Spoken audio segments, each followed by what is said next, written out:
to start. So we just have to start. And later on, they will just catch up with us. You've got already a copy of the program. So it should start by the registration, which is already done. And then we will have the Reverend Pastor Richard Ebenezer, who is the founder of ACT Mission LEEDS in the UK. And then we will have a projection of a 4 minutes on living with sickle cell, just for those who doesn't know about the condition, to understand a bit how it is, like especially for teenagers to live with the condition. And then we will have a journal presentation of Dr. Anna on ethnicity and risk of sickle cell disease, occasion, symptoms of people with sickle cell trait, and how people in the sickle cell community can have more say in what research is done on this issue. So Dr. Anna is a researcher in the field. I think she's doing her research on the social fields of the condition. And then later on, we have Alvin Dokmonome, who is the founder and CEO of Migrant Empowerment Group. And she's based in Wolverhampton. And then later on, we have ASYABI overview, which will be presented by myself. And then from 1 o'clock, we have lunch. And then from 1:50, we have Ori Ofe Ola Diran, who is a PhD student from Sheffield University. She's going to speak about her research on her PhD. And then later on, we have Dr. Asa with sickle cell disease and equity, perspective on health impact assessment of the UK NHS Commission in 5 years on.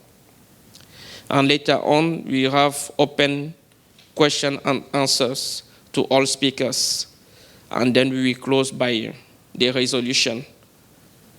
And there, as you know, as you can see on the program, there will be a video shoot. And some picture might be taken either now or by the end. But the picture can be taken at any time. So if you don't like your picture to be public, to be used publicly, because as ASYABI we use it to increase the sickle cell awareness, please let me know, or you can let Alvin know about it. Thank you. So straight away, I'm going to call the Reverend Pastor Richards. He's going to speak, to make a prayer, and then to give a little talk about health and faith. So please welcome the Reverend Pastor Dr. Richard. Thank you.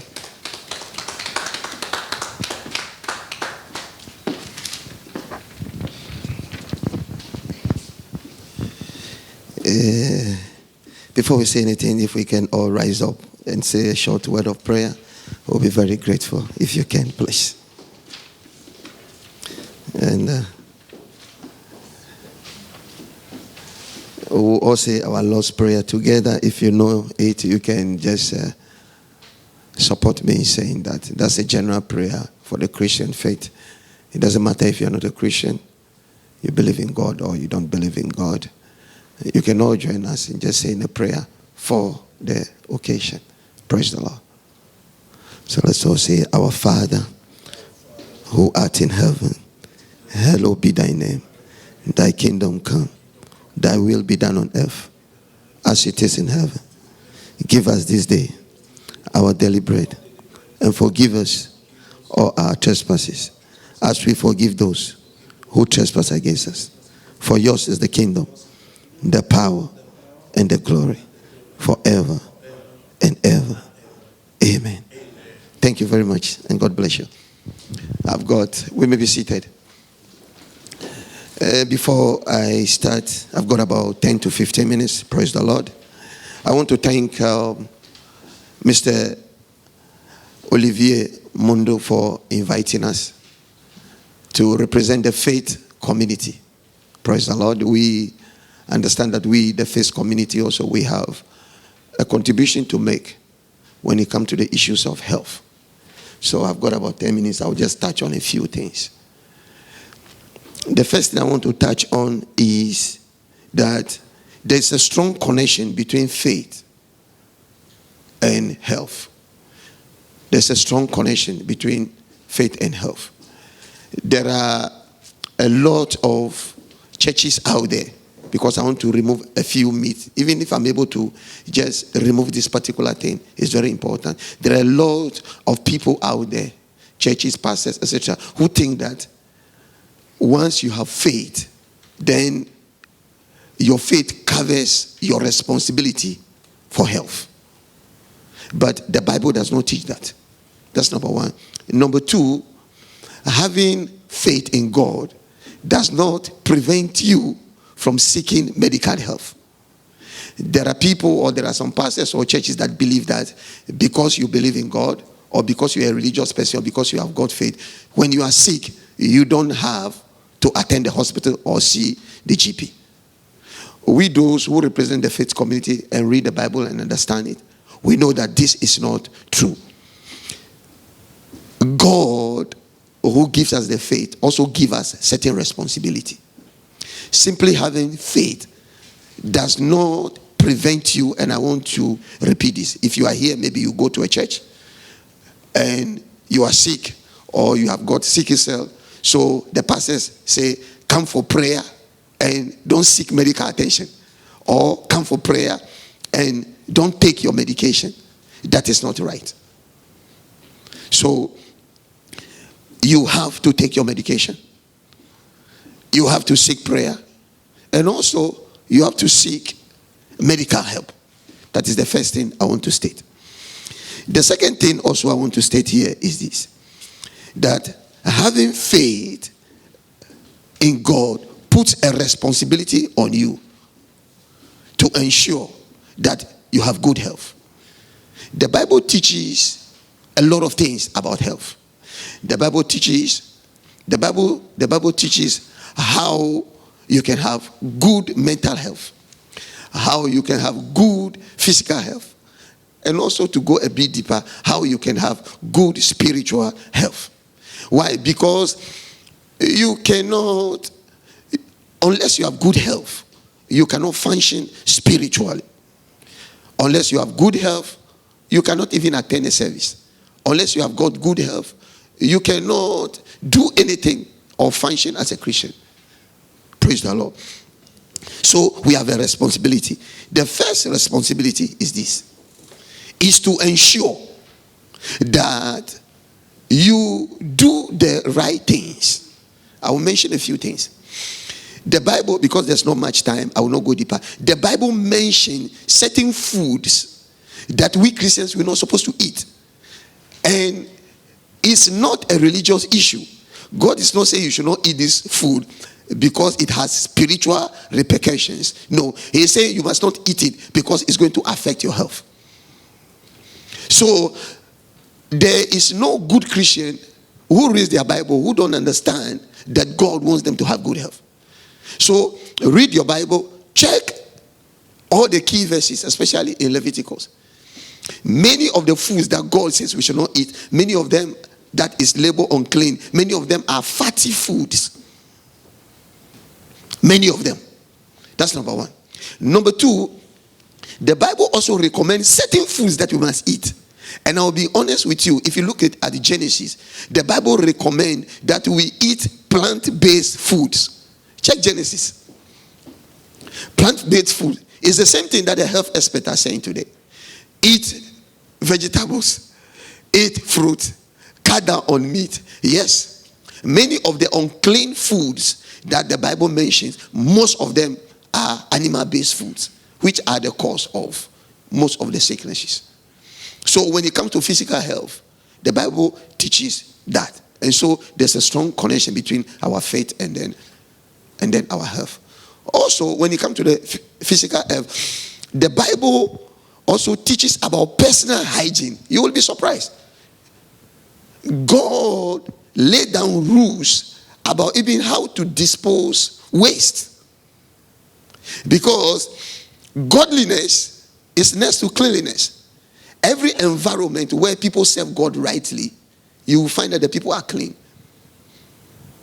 So, One of the other areas is personal hygiene is taught by the Bible. Now, I will leave the rest and maybe let me touch on another area of physical health. You will be surprised that the Bible, even in matters of physical health, the Bible teaches on exercise. You see, many people don't take the responsibility to read the Bible in order to find out what it says. They put a blind faith on everything, and then they assume that, well, I believe in God, I have faith, so I don't have to take responsibility for my personal health. No. So even in Timothy, Paul mentions about physical exercise, and he said physical exercise has got its own profit. So you cannot say I'm a Christian, I go to church, so I don't want to eat the right food, I don't want to maintain a good personal health, I don't want to exercise, I simply pray and I believe God that God will take care of everything. No. You must go for checkup regularly.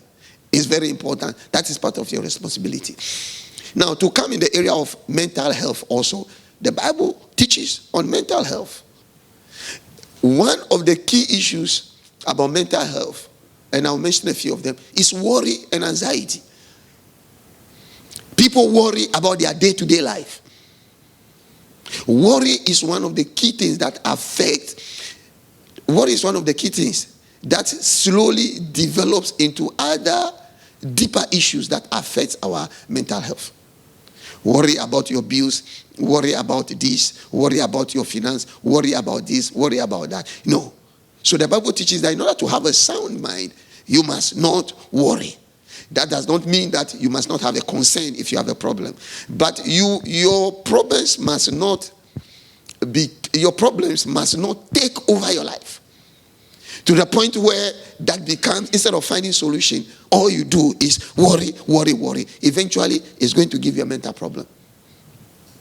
The Bible talks about anxiety also, which is also a deeper form. There are people with different forms of anxiety that the Bible addresses. The Bible addresses, in the areas of mental health, the Bible addresses forgiveness. Medical science, in Harvard, they did a research. And they realized that a lot of people with mental problems, a lot of people with other chronic sicknesses have problem of unforgiveness. It's just a written research. It's something that they've been progressively researching it. Unforgiveness is something. See, God wants you to have a peaceful state of mind and rest. If you are harboring unforgiveness, it's going to affect your state of mind. And so the Bible teaches on all this. The other thing that the Bible teaches on, which is going to help, Harvard did a search and they realized that people who have got good interpersonal relationship, they live long, even more than people with money. So the Bible teaches about how to maintain good interpersonal relationship, because all this affects your health. It affects your blood pressure. It affects different areas of your life. So I just want to stop here. Faith is not a blind thing. Having faith in God is not a cover-up for taking responsibility for your health. So what I want to touch here is, if you are a Christian here or you belong to another faith, please understand that your faith actually makes you responsible for your health. Thank you, and God bless you.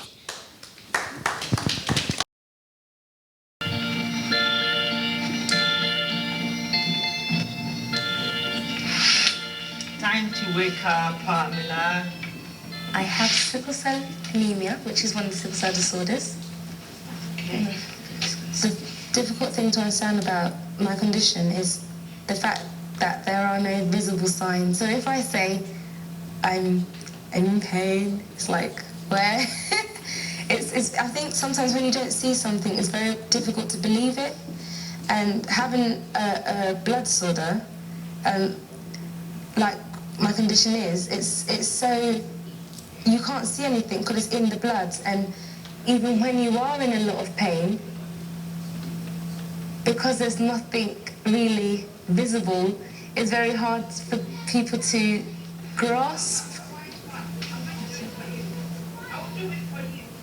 I think the most distinctive thing about my condition is the way it can be so unpredictable, because I can wake up and feel great, or I can wake up and I'm not really sure how my day is. I can wake up and feel really bad, or I can go to bed feeling great and wake up feeling in a lot of pain. It's just very unpredictable. Sickle cell, it's genetic, so you can't catch it. And I inherited it from both of my parents. My mum and my dad are both have sickle cell trait. So I inherited sickle cell disorder because of their genes. And what it does is it changes the shape of your red blood cells. So whereas most people, their red blood cells are round, mine are crescent-shaped or sickle-shaped, hence the name. Or trait on how people in the sickle cell community can have more say in what research is done on this issue. So I'm going to call Dr. Ana Chavez to come and make the presentation. Okay.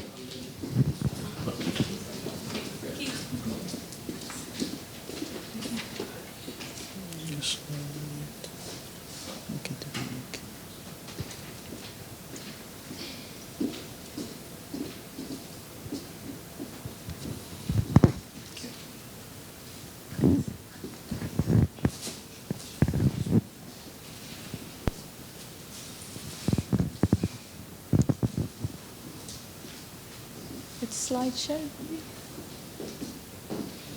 Slideshow at the top.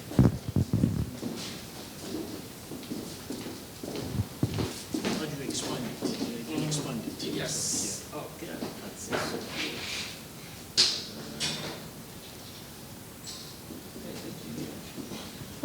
If you go to slideshow. Yeah. This one.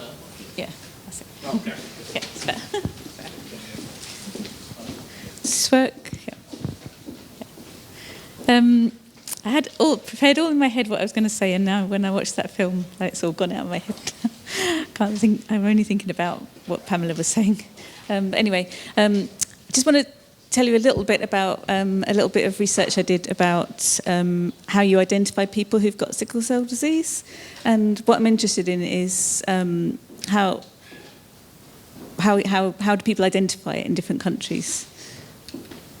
Why would you need to do that? I had to double check this fact. I read this. It said almost 1 in 30 deaths of children in the whole world are down to sickle cell disease, and I thought surely that's not right. I mean, we're talking about infant mortality, under 5 mortality for the whole world, and when I looked into it, that's actually true.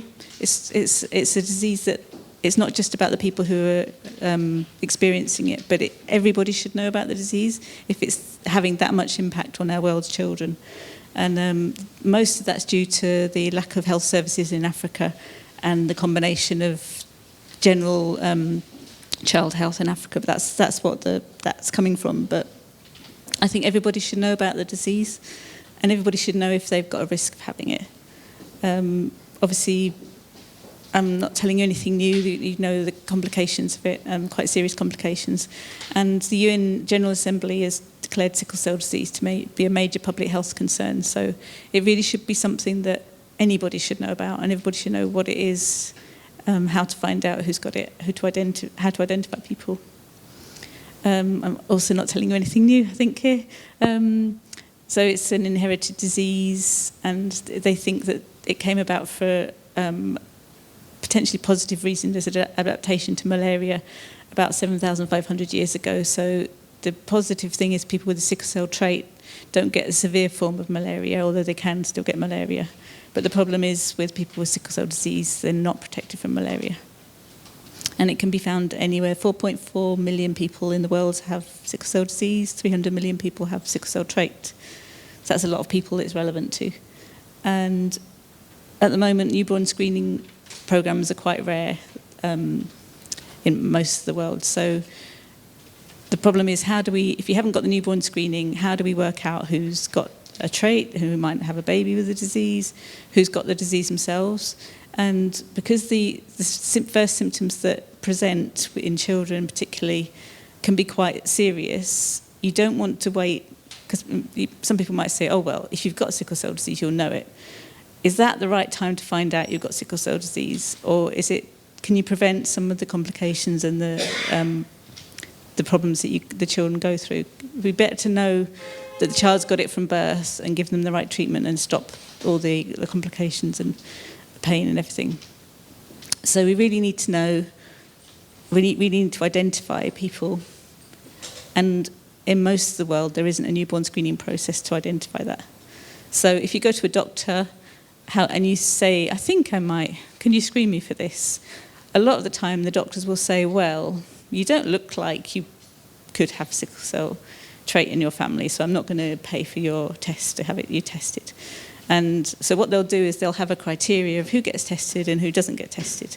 And that's usually based on ethnicity or other descriptions. So what I did is I took 100 research papers where they described who's at risk of sickle cell disease, and I looked at all the different ways they described it. So if a doctor was going to look up who's at risk, what would they find if they looked in the research literature? So here's a map of where sickle cell trait or sickle cell disease is common in the world. You see it covers a lot of countries. So if you're a doctor, how would you describe all that? So the red is where there's more incidence, but the blue is where it's common. But obviously, it can be anywhere in the world.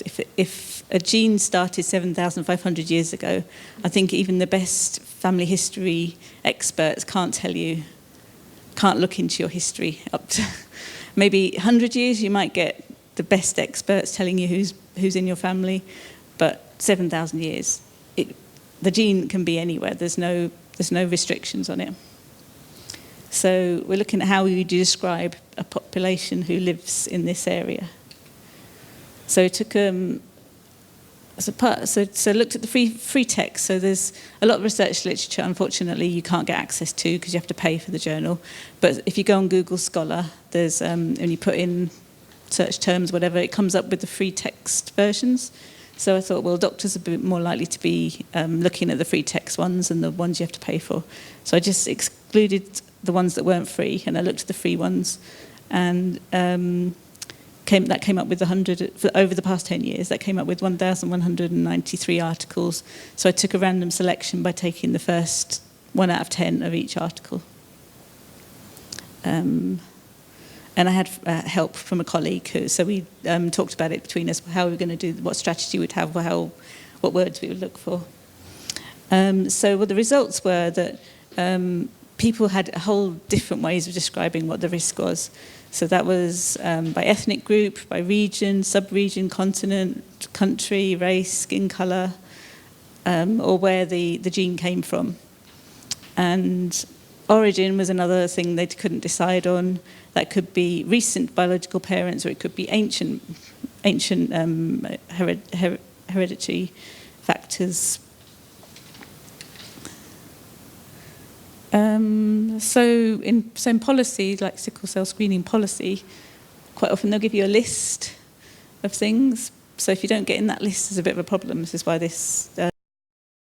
saving that you could prevent by keeping people healthy, by identifying somebody who's actually got the disease or has got the trait who might have children with the disease, it's much more cost effective to just screen everybody. So basically that's what I would hope for, that doctors eventually wouldn't say, well, you're not black, so I'm not going to test you. So or you're not from Africa, or have you got family from Africa? And it's just not practical, and it's too important a disease to restrict and say to people, you're not getting tested for it. But there's a lot needs to change to get that far, I think. But maybe if people understood how cheap the test was, maybe that would help. I don't know. So that was just a little bit reporting on that. And the other thing I wanted to say, I've got the time. so I've got two parts of the presentation. One was about how to get more involved more in research, which is a completely different topic. So I'll go on to that now. So well, it's kind of the same theme that sickle cell disease is not a well-known disease. It's not well-known enough for the significance of it. And the way the world works, other priorities take over. Like at the moment, obesity and diabetes is the big thing. And it just seems so hard to do anything else but all the popular topics at the moment.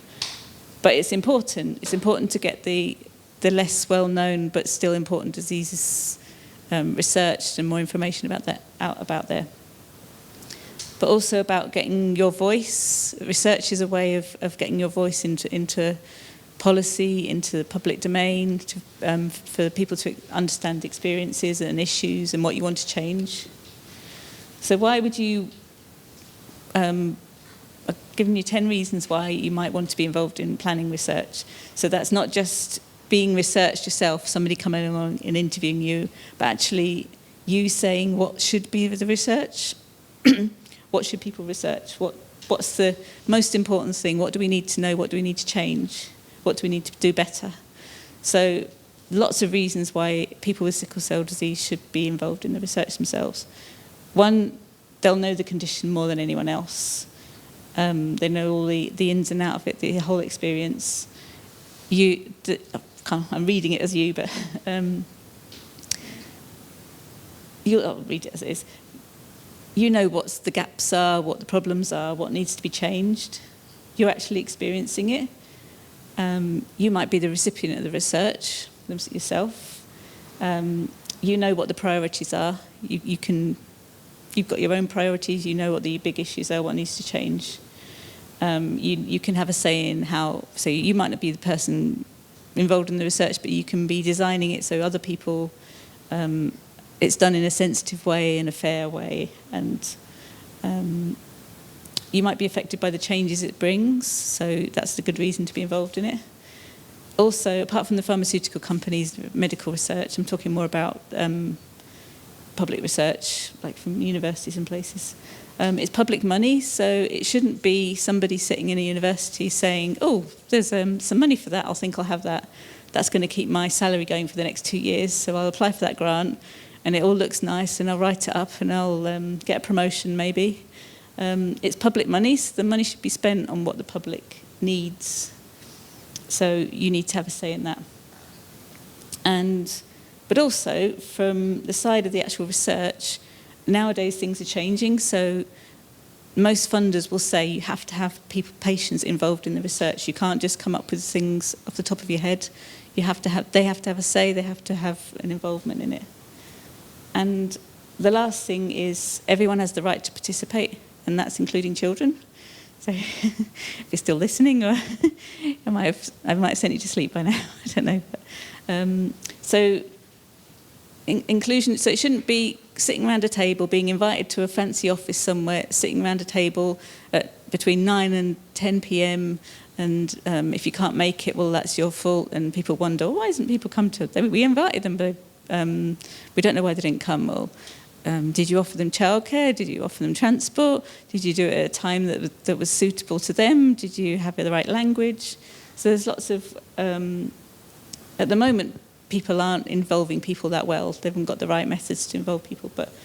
So that includes children. You're not going to have children sitting around a board table saying what they want. It's just going to be too boring. So they need to be inventing new methods to involve everybody. So who's setting the agenda at the moment? Who's deciding what research is being done and where the money's spent? At the moment, pharmaceutical companies are spending, I think, in terms of sickle cell research, the most of the research is done on drugs and pharmaceuticals. Very little of the public research money's used for sickle cell at the moment, but that needs to change. So universities might have a say in it. Well, they'll have a say in, because they'll be applying for the funding quite a lot of the time, or they'll be partners in it. Charities also might be commissioning some research, government organisations, and the media, and just kind of journalism. It's not scientific research necessarily, but sometimes the research is quite in-depth. And who funds it? There's research councils in the UK, pharmaceutical companies or industry might fund it, charities and government. And then there's that imbalance again. 90% of all health research money, it comes from Europe and North America, which means Europe and North America set the agenda, and they say what's the priority, but that's not the global priority. So a lot of diseases get left out if it's not what the Europe and the US are currently the fashion at the moment, as you know, like the obesity and the diabetes, which is also important, but it kind of gets a bit out of balance. It becomes the only thing people are interested in. So there's a changing scene. So for quite a few years, research funders have said, you've got to include a patient on your application, and you've got to have asked somebody what they think about what you're doing. And quite often people would go to one person and say, here, have a read of these big pile of documents. What do you think? And they might get an answer, yeah, it's all right, whatever. And then that's the last contact they'll have with them. They'll get their money and they'll do their nice research, and that's the last contact they'll have with any of the community. But that's changing now. Now they're insisting that there's proof that people have been involved all the way along.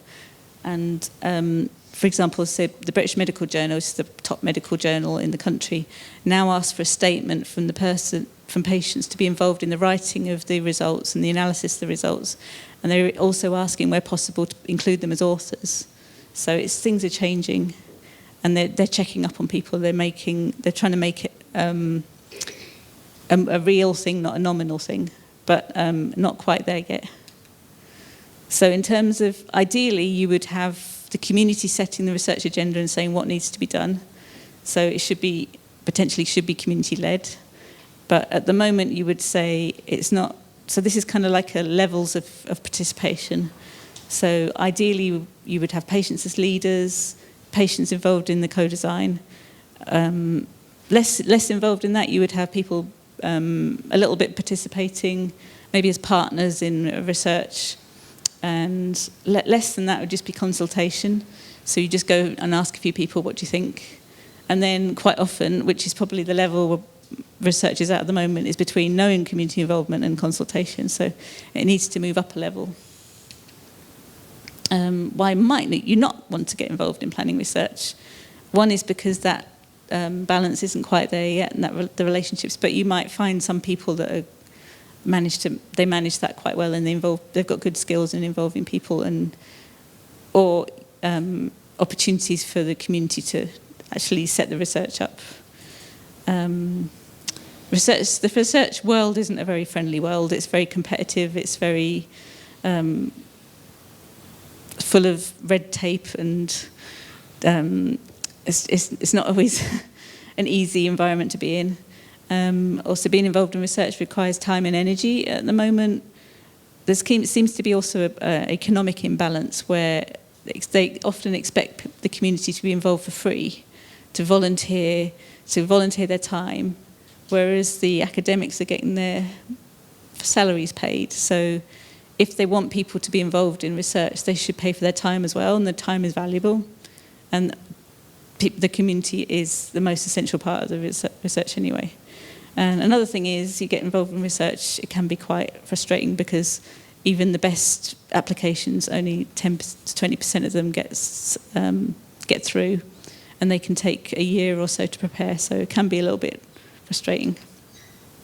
But there's definitely a growing movement towards co-production of research or just having a say in your health services. There's lots of opportunities, such as patient involvement groups, research advisory groups, doing your own research, like say if you're a student yourself, you can propose your own interests, working through charities, consultations that come out, respond to them. When you see research coming out, you can write letters to the journals, and you can say what you think of it, whether you think it's fair or not, or there was something that was missing. You can be on the advisory group for funders, so you could be telling the funders what you think they should be paying for. And there's lobbying, and then just general raising awareness of things that are missing and things that are issues that need improving. And also, don't just think sickle cell, think broader, because there's links. There's like disability, there's inequalities, there's whole other kind of realms of research that it's relevant to. So I was thinking maybe you could do it at lunchtime. I was just thinking we could maybe create a wish list of things that aren't happening at the moment that you could maybe want, things you want to change, things you think should be researched. And so I kind of thought of a few different themes that maybe just to jog your memory, jog your mind a bit about what could be researched. And maybe if we created a wish list, then we could give it to people. So when universities are saying, oh, we've got these master's students and we don't know what to do with them, they want to do some research. Have you got any ideas? We can say, here you go, there's all these things they can do here. So what I thought we could do is, I'll pass around some stickies, these, and just put ideas on the different themes around the room. And so if you've got an idea, just write it down on here and stick it somewhere. And also got some little dots. So if you like what somebody else has written, you can put the dot on it. And maybe if there's lots of dots on one, that would be a sign that that's a popular one. So I can pass these round now. And while you're listening to other people, if you've got any ideas, you can just write it down for now, maybe. Alvin Dongmo Nome she's a founder and CEO of Migrant Empowerment Group and ASYABI Vision International from Birmingham. So, Alvin, thank you.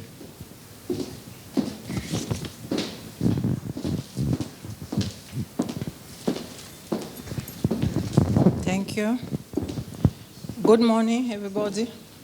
I'm coming from Birmingham, but I live in Wolverhampton. My name is, I think the PowerPoint should go. Oh, no. Sorry.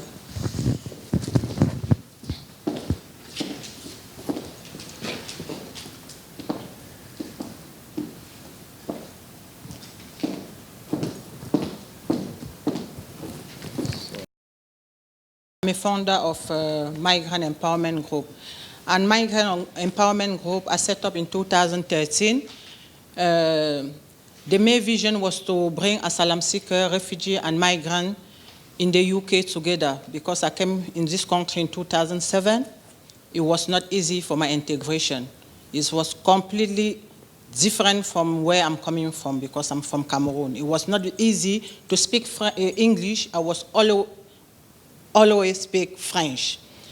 I was watching the TV like it's a dog on front of TV. It was not easy. My immigration letter I cannot read, and the time I spoke to them, they're not believing what I'm saying.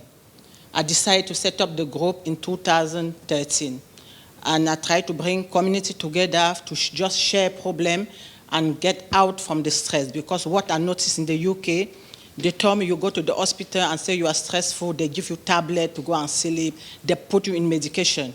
It's what I'm fighting for this country. And my main vision to set up Migrant Empowerment Group is to work close to the Prime Minister in this country to tell them exactly how migrant people is struggling. It's not because we don't have a background, we have a background, it means we have knowledge. It's just we have barrier of language. I set up that in 2013, like I said. I put my mission, but in 2016, I reached that mission because one of the morning I wake up, I received the email from my laptop, David Cameron invited me to Downing Street. It was like a dream, but that dream came true. I went there and he told me, I can see your vision is one of part of my vision, but people in the UK never understand about it. But you have children, what I will advise you to do is to set up the social enterprising, will allow you to have a business because you have a business mind. It will help you to pay yourself and have a staff. This way, in 2016, I came out with ASYABI Vision. ASYABI Vision is my name and my children. I have 5 children, and ASYABI is my name and my children. And that vision is to bring the community together. It's not just migrant now, it's the community together to share our knowledge, to learn new skills, and to share different culture. Because the time I set up the ASYABI Vision Center, British people, they come, they cook British food. Africa people from different parts of the area where they're coming from, we cook different food and we share. And we learn new skills as well. Like a sewing, we do sewing activity, we do computer, we have different skills we provide in that center. But my main focus in this country is about migration, because British people, they don't understand about migrant. I'm always go to Parliament and fight for migrant people in this country, because you can see G4S house is not clean at all. We're talking about health here, but everything we're doing, I can see one banner is there talking about migration. Everything we're doing is about health. I'm so happy with your presentation, because I met many people in the community that have sickle cell, but we African, we think people with sickle cell, they will never reach 21 years old. That is our belief.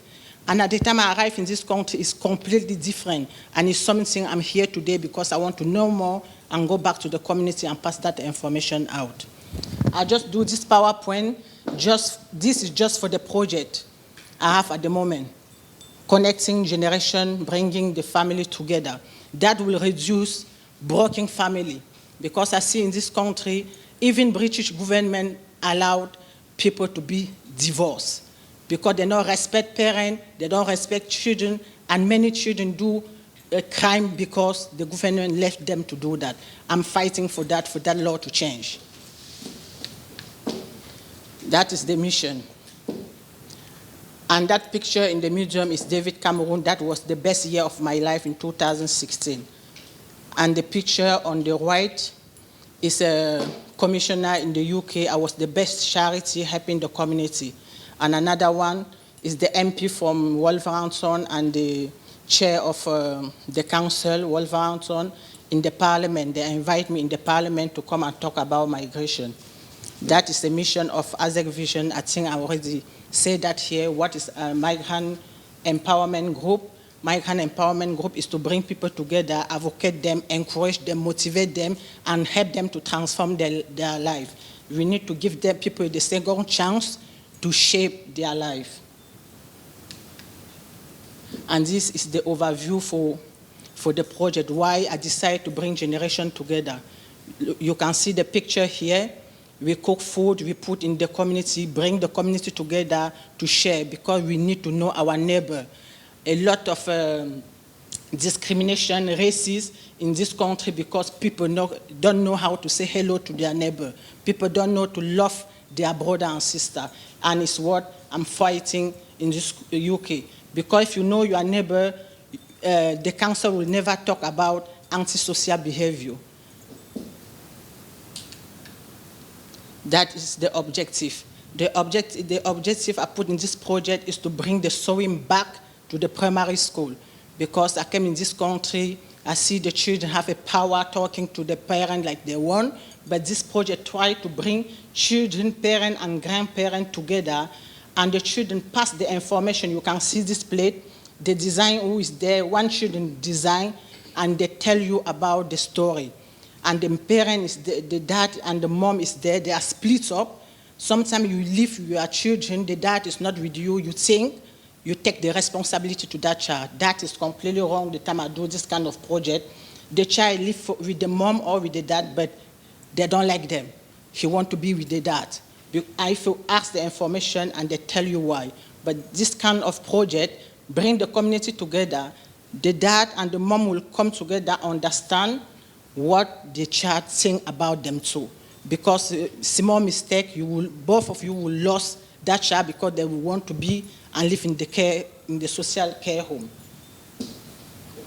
It's the objective of that, to just try to bring the community together, encourage them. We need to share our problem. And I know we are African. Many people think if you tell your problem to your friend, she will go and disclose the problem to another person. It's not your business. If you tell your problem to someone, it's because you're finding the solution. But if the person brings the solution to you, it's fair enough. If you go and publish, it's not your business anymore. You just continue and focus. That is the aim, just to bring the community together, empower migrants, empower even British people, because most of them, they need to learn. The activity we do different activity. motivate people, we do sewing, we do cooking, we do dancing. My main area is to see people happy. I want to see people hold their own destiny, because you met someone, he thinks his life is depend to his husband or her life is depend to his friend. No, you need to take your own decision. And we need to give the chance to our children, because our future is on their hand. And this is the kind of thing we do. We go to different schools, we go to care home, we go to hospital, we talk to people in the country. I just want to see people happy in the UK. I want to see people learn different skills, because myself, I come in this country, I did accounting in my country, but I came here, I did the public health. I have my master in this country, but now I went back, I'm doing sewing in the community. That sewing is just to bring people together, to shape their life, to make them understand you still have to do something in your life. Never tell me, because you have children, you cannot do nothing. Because you have a disability, you cannot do nothing. You can do something. These people we met for one of our projects. We work with 732 families and 2,200 individuals for one project. Thank you so much. And every 25th of December, I organize the Christmas party and give every year 1,000 gifts out to whole community. I don't want to know if you are migrant or if you are British or you're coming from which country. I don't want to know about it. I just want to see people together and happy and know their neighbor. Thank you so much. So we do the driving school, migrant driving school. And because this center is a training and education center, so we provide trainings and education. For example, food and hygiene training and health and safety, business setup for migrants, because we work with the Leeds City Council. So it's wonderful that, all of us, we have to make sure that we make an impact in our community where we are living in. Because some people, when they come to this country, they think because of the language barrier, because of their backgrounds, they cannot do anything. We can make an impact anywhere we are in the world. So at this time, I think we're going to have a break, and we'll come back at, what's the time? At 1 o'clock.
you know, I mean, we already know that sickle cell disease is one of the most common blood disorders, and globally, it occurs in approximately 300,000 births annually. In the UK, there are between 12,500 and 15,000 people affected with sickle cell disease, and this figure is actually on the rise, and hence me doing part of my research. So in my research, I'm just looking at if sickle cell disease is considered when negotiating romantic relationships. That's when the two people come together and one of them having sickle cell, is it something they talk about? Is it something they look at? Is it something they consider? And whether sickle cell features in people's accounts of reproductive decision-making, because sometimes what you'll find is that people choose whether or not to enter into a relationship based on the other person's genotype, whether they have the trait or whether they don't even have the traits. They're normal hemoglobin A, as in AA. And participants' views on relationships that can have sickle cell disease as an outcome. So because the figure of people living with sickle cell disease, it's not stable and it's not reducing, it's actually on the rise. So what are people's views on being in a relationship in which a child, the offspring, can have sickle cell disease? Granted, some people don't know of their genotype. They don't know whether they have the trait. They don't know whether they don't know. So it's just sort of making people more aware. And my study, it's actually a UK-based study. I'm looking at about 25 people, men and women who are 18 years and above that do have sickle cell disease. Yeah. And why I think this study is important is because, you know, it is a medical condition, and therefore being a medical condition, it seems that people or professionals, people in power, seem to focus on the medical side of it. But the thing is that we are holistic beings. We can't just focus on one aspect of a person because, I mean, for example, maybe there are things not going right in school, for example, in university, at work, that could cause a sickle cell crisis. So it's just to manage the person totally and to make sure that they are feeling well in all areas of their life. And as I said, it's on the rise.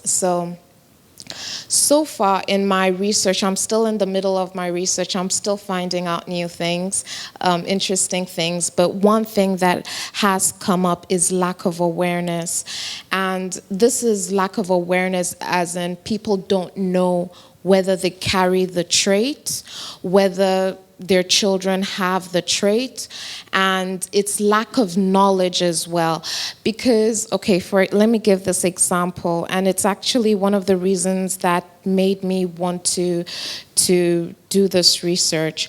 My uncle, my cousin, who doesn't have the sickle cell trait, was dating a young lady, and they dated for 5 years.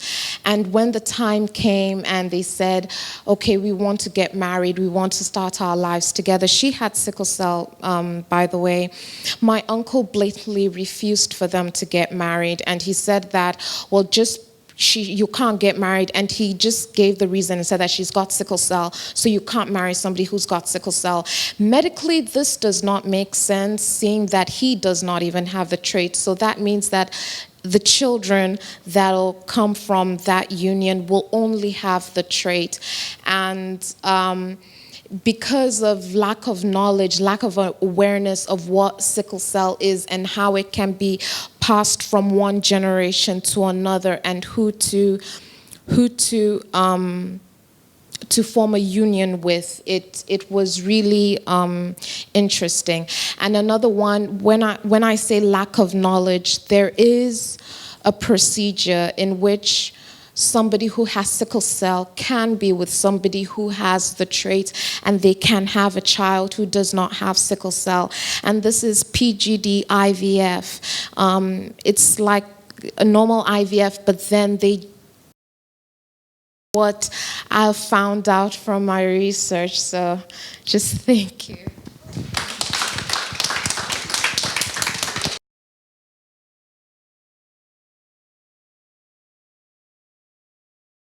For that. So we just move to the next speaker, who is myself. And then we will end up with the main speaker of the day, Dr. Asa.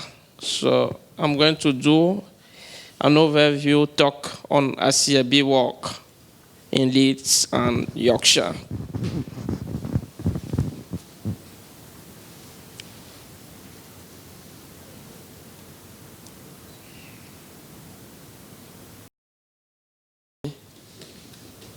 So my topic will be divided into, I think, seven topics. So it's one topic, but I'm going to speak about ASYABI aims, facts in the UK and worldwide, statistic of patient Yorkshire-based, and plus stigma associated to sickle cell, some ASYABI case study, staffing structure, etc. So, ASYABI was founded in Leeds in 2008 by myself, and it became a registered charity. It was founded in June 2008, and it became a registered charity in July 2012. So you know already what is sickle cell disease or anemia, and doctors will be saying more about it.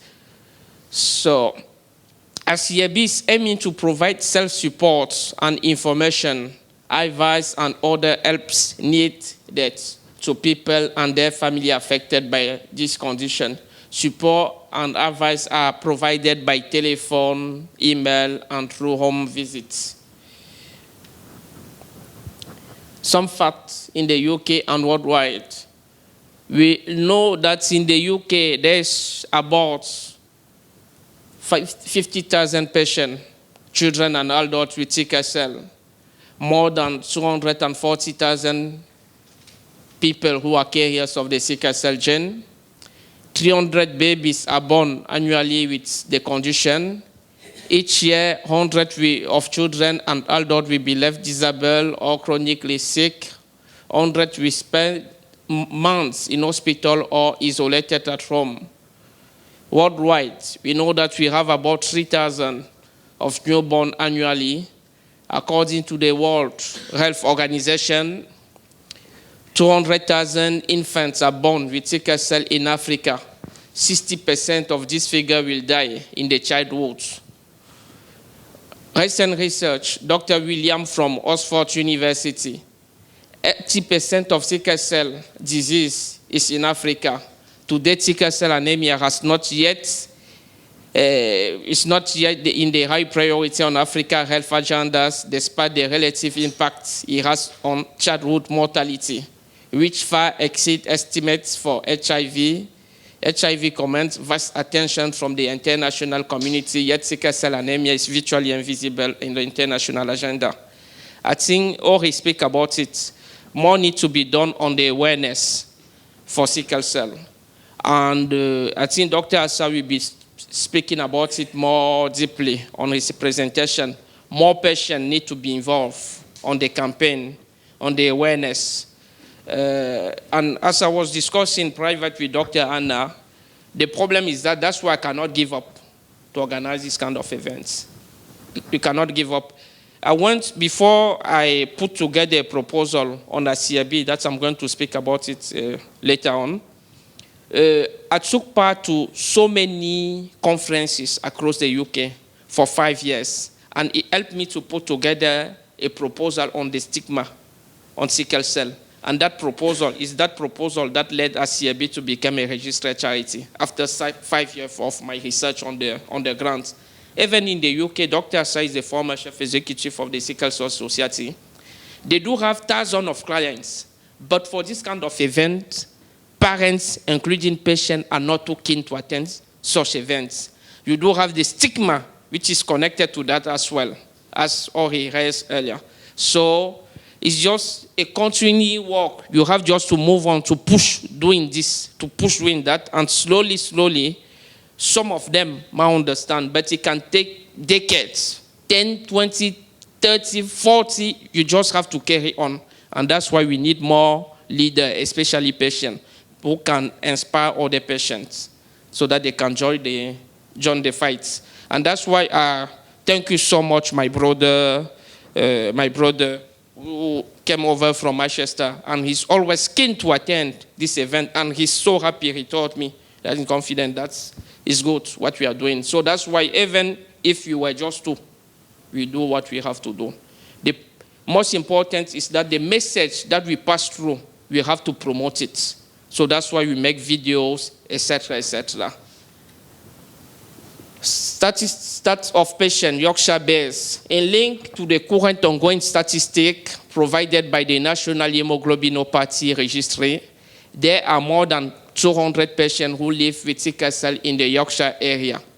95 patients adult from this figure are based in Leeds. I spoke with some of them last week and even last Wednesday. Some of them even told me they are going to be there, but again, it's difficult for them to first admit that they have sickle cell. So they don't want, so that's why you just have to push to keep doing. So that's why you will see every year we come with new flyers, with a new message, because we learn. The more you push things, the more you learn. And you know what kind of information you should provide. So that's the thing. But in Leeds, you do have 95 adults with sickle cell. But the thing is, I think I've got that somewhere. Out of those 95, 3 out of 40 are keen to present themselves as sickle cell sufferers. And 3 out of 10, less than 3 out of 40, do attend such events. So that's the reality. But I see that across the UK. It's a nationwide problem. It's a nationwide issue. So it's more complex. Maybe later on I will say something about it. ASYABI has found through our own research that across the UK, less than 300 patients take part directly to sickle cell events, conferences, seminars, etc. Indeed, less than 3 out of 40 patients take part to sickle cell events.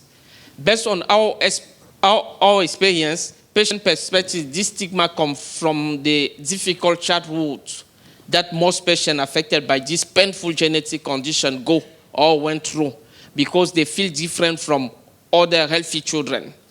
Because we remember, and parents can testify about it, sometimes you can ask your mom, why I am different, why just me?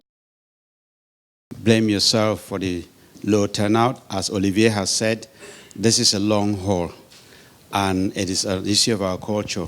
But the most important thing is, when you live here, take what you've heard and tell the others.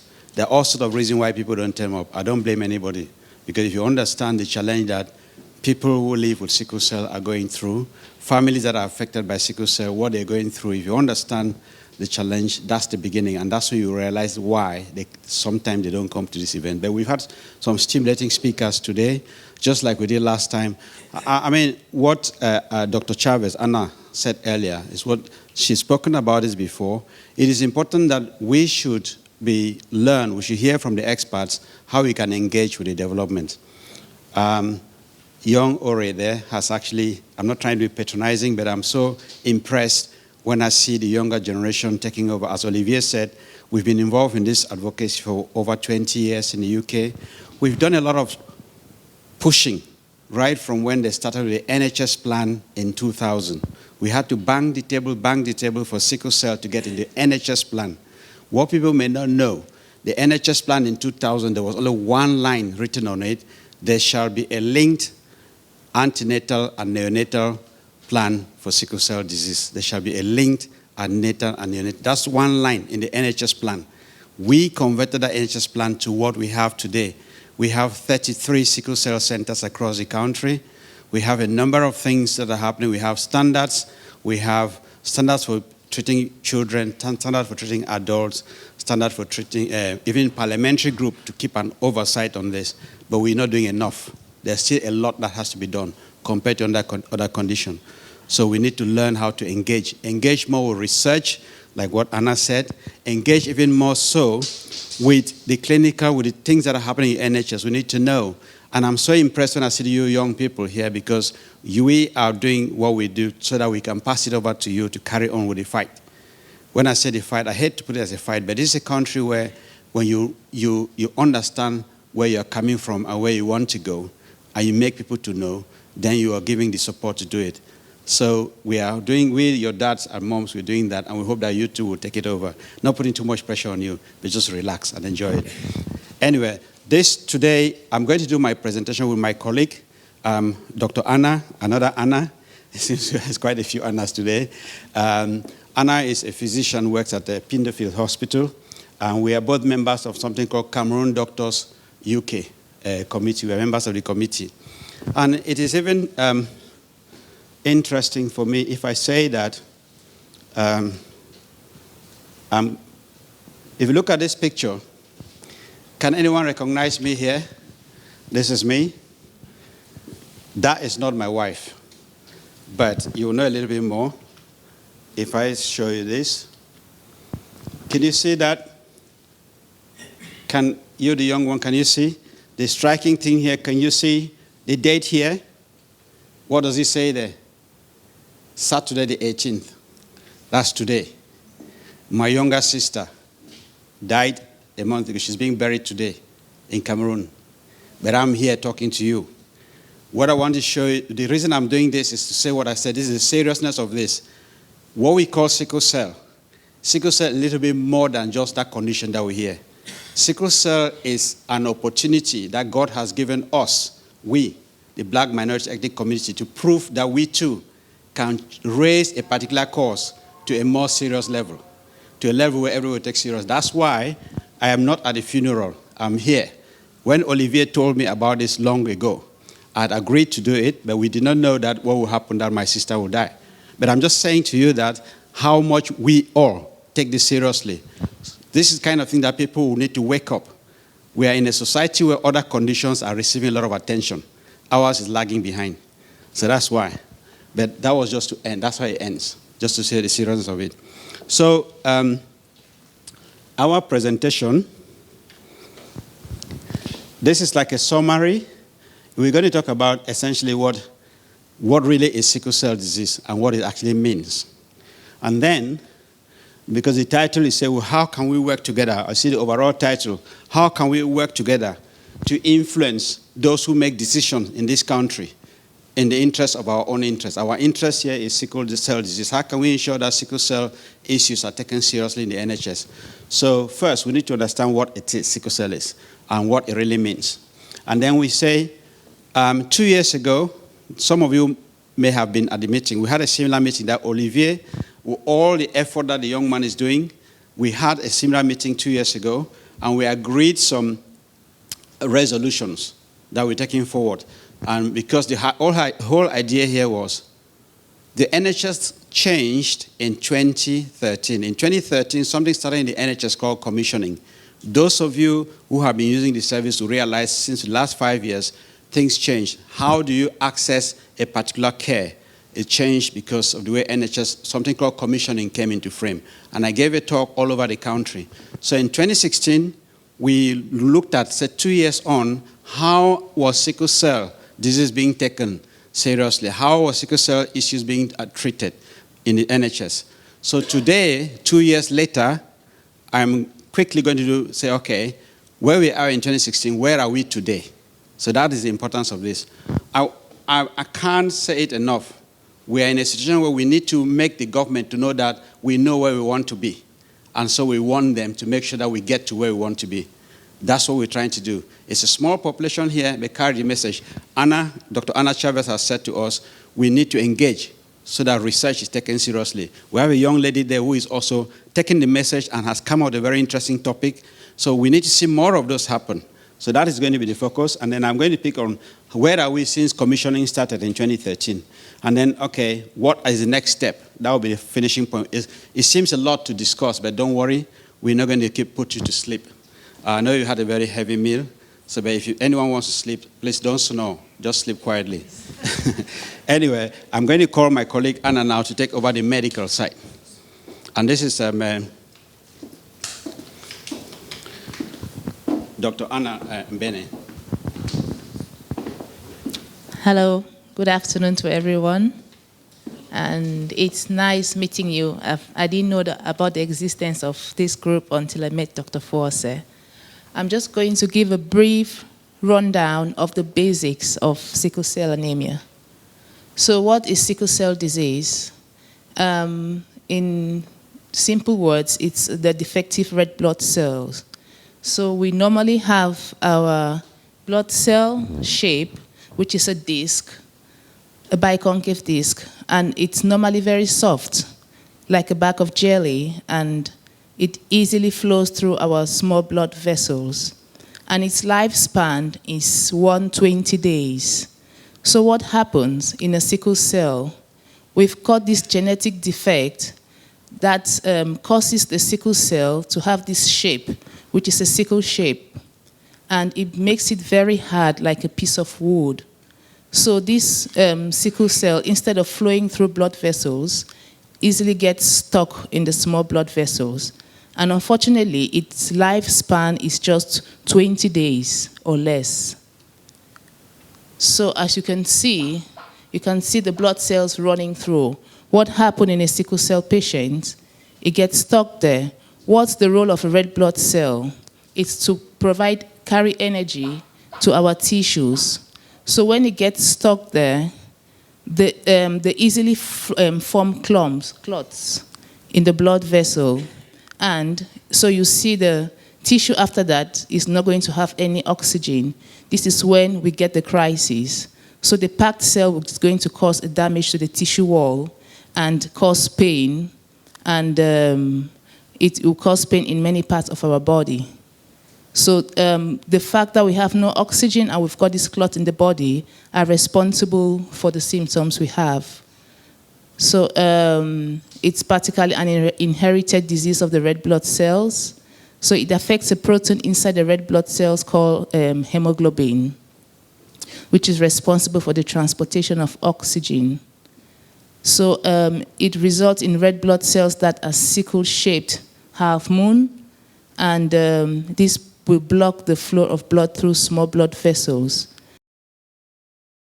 It's very easy for you to say, you know, we should join this group, join the Health Watch, join this group.